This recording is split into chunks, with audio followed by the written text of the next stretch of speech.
नमस्कार सांग माने आम स्कूल को कौन प्रकार जंक फूड अलाउ नहीं। टिफिन बेले केवल घर खाद्य ही नपा अलाउ अच्छी। मैगी हो चाउमिन हो एगुड़ाक केबे भी आम स्कूल को खाया नहीं पारिबानी। सेथिबाई मो मामा सदा बेले विभिन्न प्रकार घर खाद्य बनैकी मते देई थाए।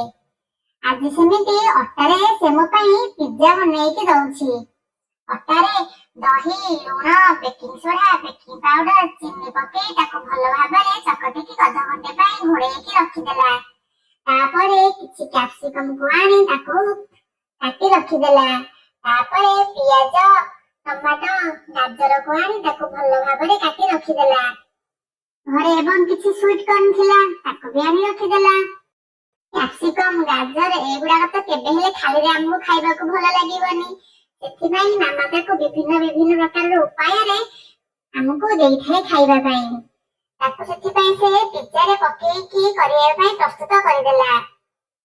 पिज्जा काहाकू बा भलो न लागिबो खाइबा को। आपण मानकु सब भलो लागिति खाइबा पई पिज्जा ताहले आपण मैदा रे न बनै की आपण एमिति अटा रे प्रस्तुत करब। मो मामा जेमिति बनाउछि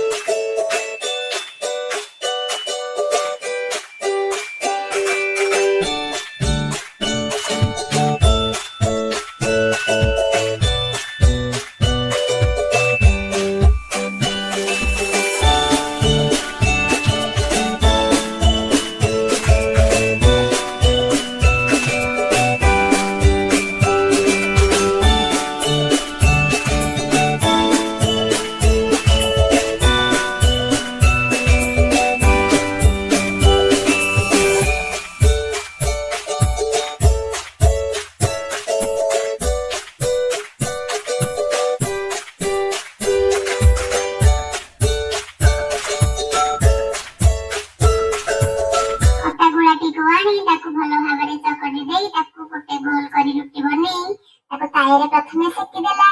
सेकी देई कि तापरे गोटे गोटे पार्श्व रे तार पिज्जा सॉस को आनी भलो भाबरे लगाई देला।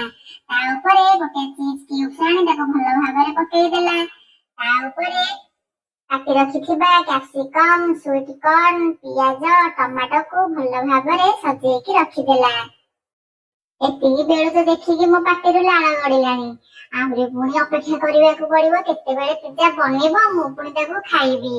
मामा तापरे चिली फ्लेक्स ऑरिगेनो सब पकेई ता ऊपर आहुरी चीज भी पकेई देला। देखंतु केते बढ़िया डेलिशियस लागुची देखिबा पई। तापरे एटा एटु नै ताकू गैस चुला ऊपर रखी तापर टिके तेल पकेई ताकू टिके पानी छिंची ता ऊपर गोटे घोड़णी रे घोड़े देला। देखंतु 10 मिनिट पर देखिबा चीज उडा का अल्प अल्प मेल्ट हो जाईची एवं देखिबा को मध्य टेस्टी टेस्टी